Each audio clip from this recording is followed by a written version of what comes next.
Hello दोस्तों। तो कैसे हैं आप सब? आशा करता हूँ काफ़ी अच्छे होंगे और इसीलिए हम अच्छे जेस्चर में आज अपना नेक्स्ट सेशन स्टार्ट करते हैं। तो इस सेशन में हम प्रीवियस सेशन से आगे बढ़ते हुए कुछ चीज़ें देखेंगे और आज मैं इसमें एक नई चीज़ इंट्रोड्यूस करूँगा। वो क्या है? आई होप आप टाइटल देखकर समझ चुके होंगे।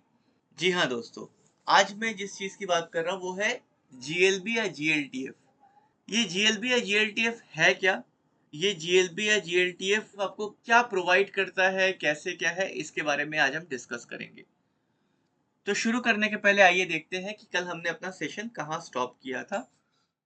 आपने देखा था कि हमने मिक्सामो के थ्रू एक कैरेक्टर को नॉर्मली रिग किया था और साथ ही साथ हमने ये देखा था कि मिक्सामो हमें एक व्यू पोर्ट प्रोवाइड करता है जिसमें हम देख सकते हैं कि हमारा कैरेक्टर जो है वो प्रॉपर्ली मूव कर रहा है या नहीं।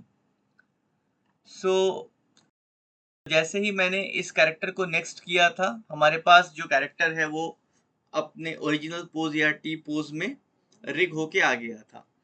तो यहाँ पर आप देख सकते हैं कि यहाँ पर जो हमारा कैरेक्टर है वो एक हिप हॉप डांस कर रहा है। तो इसमें क्या है कि मैंने कल आपको बताया था कि हमारे पास मल्टीपल एनिमेशंस है यहाँ पर जिन्हें हम मिक्सामो में टेस्ट कर सकते हैं, देख सकते हैं। तो लेट अस सपोज़ हमने एक वॉक एनिमेशन सर्च कर किया और यहाँ पे आपके पास कई सारे वॉक्स हैं, तो लेट अस सपोज कोई वॉक हम ले लेते हैं। मे बी कोई भी वॉक, लेट अस सपोज ये एक वॉक है हमारे पास। सो अगर मैं इसको इन प्लेस करता हूँ तो ये वॉक एंड टर्न एनिमेशन है या नॉर्मल वॉक एनिमेशन आपके पास यहाँ पर है। अगर मैं इसको इन प्लेस करता हूँ तो ये हमारे पास in place walk, normal walk हो रहा है। So, without blendship, simple animations for games and other stuffs जैसे कई बार VR, AR प्रेजेंटेशन में भी हमें कई बार बहुत सिंपल एनिमेशंस चाहिए होते हैं, हमें फेस एनिमेशंस ऐड करने की ज़रूरत नहीं होती है। तो इस तरह के एनिमेशंस आप यूज़ कर सकते हैं। तो हमने क्या करना है, हमने इस एनिमेशन को डाउनलोड कर लेना है। तो हमें यहाँ पे एक ऑप्शन आएगा कि हमें किस फॉर्मेट में डाउनलोड करना है, विद या विदाउट स्किन करना है। कई बार क्या करते हैं हम विदाउट स्किन भी डाउनलोड करते हैं, इससे हमारे पास सिर्फ एनिमेशन की इंफॉर्मेशन होती है। हमारे पास जो आर्मेचर है उसमें सिर्फ एनिमेशन डेटा होता है जिसको हम अपने गेम्स में डायरेक्टली अप्लाई कर सकते हैं। तो फिलहाल मैं इसको विद स्किन ही रहने देता हूँ ताकि मैं आपको शो करा पाऊँ कि हमारे पास क्या हमने जीएनटीएफ में एक्सपोर्ट करना है या सिमिलर चीज़ें। तो हम एज़ इट इज़ इस चीज़ को डाउनलोड कर लेते हैं, हम इसमें कोई चेंजेस नहीं करते हैं। और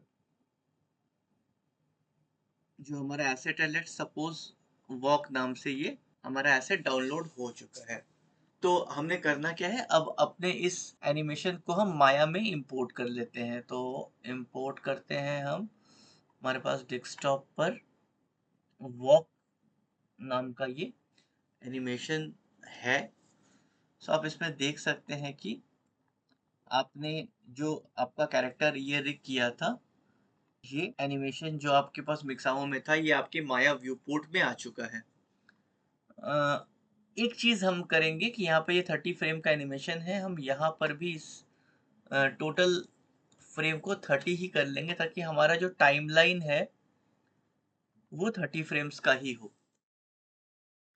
अब हम जब बात करते हैं जीएलबी या जीएलटीएफ की, तो जीएलबी या जीएलटीएफ होता क्या है? आजकल क्या हो रहा है कि हमारे प्रेजेंटेशन के लिए आपने कई बार स्केचफैब या सिमिलर वेबसाइट्स देखे होंगे। तो अगर मैं स्केचफैब की बात करता हूँ तो आप ऐसे देख सकते हैं कि आप यहाँ पर जो कैरेक्टर है उसको व्यू करने के लिए हमें कोई इमेज या वीडियो की ज़रूरत नहीं है। हम अपने हिसाब से इस कैरेक्टर को 3D स्पेस में घुमाकर देख सकते हैं कि एवरीथिंग इज़ फाइन और नॉट। तो सिमिलरली कई बार हम इसी तरह से एनिमेशंस और प्रेजेंटेशंस को भी आजकल के जो यूज़र हैं, जो क्लाइंट्स हैं बेसिकली, वो इसी तरह से चीज़ों को देखना ज़्यादा पसंद करते हैं।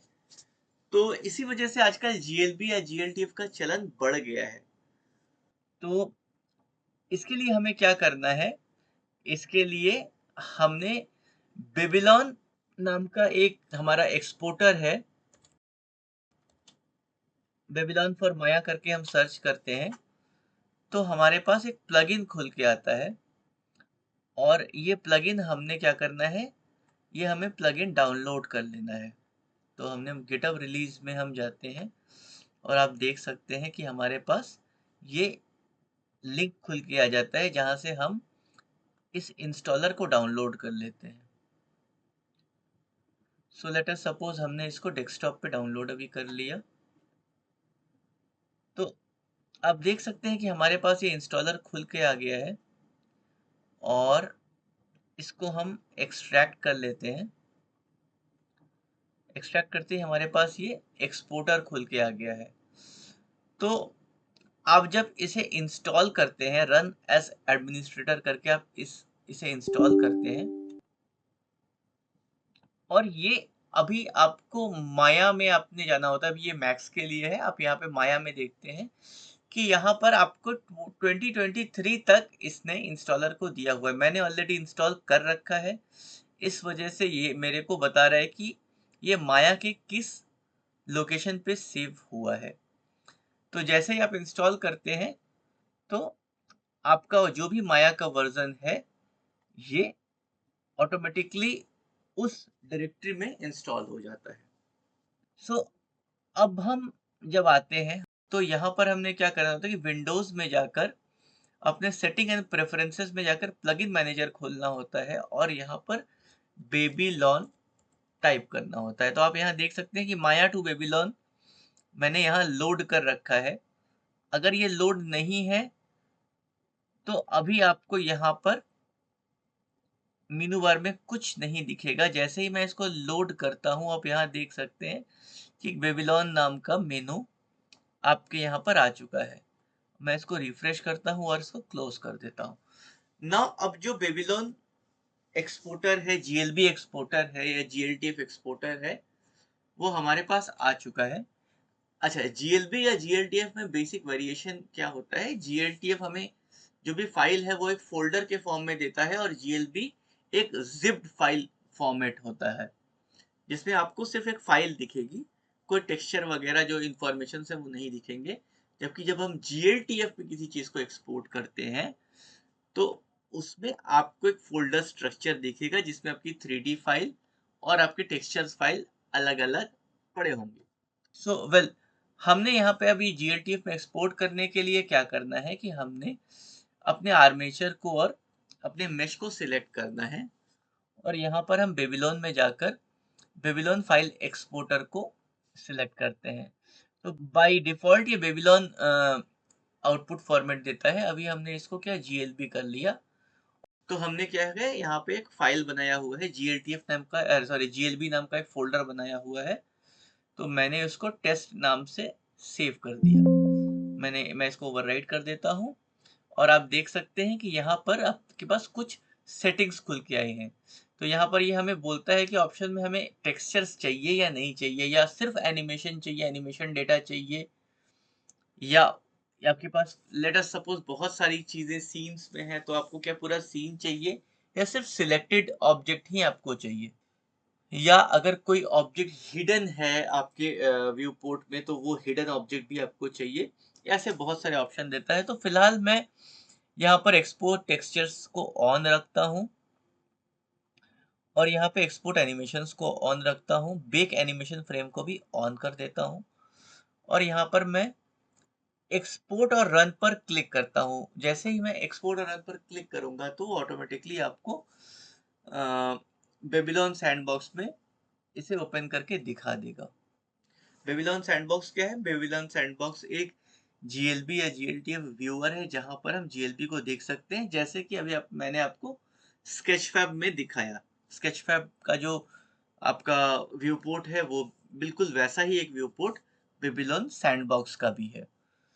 तो हम वेट करते हैं, ये एक्सपोर्ट होने में 1 या 2 मिनट लेता है।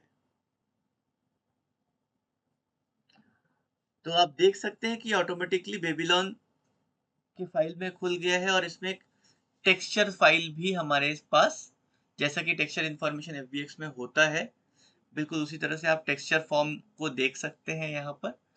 सो आप देख सकते हैं कि जैसे हम स्केचफैब में हमने अपने मॉडल को घुमा के देखा था, तो इसी तरह से आप यहाँ पर भी आप अपने मॉडल को घुमाकर देख सकते हैं और ये एनिमेशन डेटा जो भी आपका आपने एनिमेशन को एक्सपोर्ट किया है वो प्रॉपरली जीएलबी में एक्सपोर्ट हो गया है। इस सीन में सारे इंफॉर्मेशन है। सो जीएलबी या जीएलटीएफ मोस्टली आजकल प्रेजेंटेशंस में वीआर और एआर में बहुत ज़्यादा यूज़ होता है। कई बार हम विजुअली क्लाइंट को कोई चीज़ दिखाना चाहते हैं, कोई वर्क, जैसे कि हम मतलब जिससे कि क्लाइंट हमारा सैटिस्फाई हो सके कि हमने जो बनाया है वो प्रॉपर है, व्हाटएवर ये जो चीज़ें हैं वो आप जीएलटी व्यूअर के थ्रू क्लाइंट को प्रेज़ेंट कर सकते हैं। तो आशा करता हूँ आपको हमारा ये सेशन समझ में आया होगा। अगर आपकी हमारे ट्यूटोरियल से रिलेटेड कोई भी क्वेरी है, कोई भी कंसेप्ट आपको समझना है, तो आप हमें जो कमेंट बॉक्स है उसके ज़रिए आप हमें कमेंट कर सकते हैं, अपने सुझाव हमें शेयर कर सकते हैं। तो मिलते हैं अपने अगले सेशन में। तब तक आप सब अपना ख़्याल रखें, अपनों का ख़्याल रखें और हमारे आसपास के समाज का भी। धन्यवाद।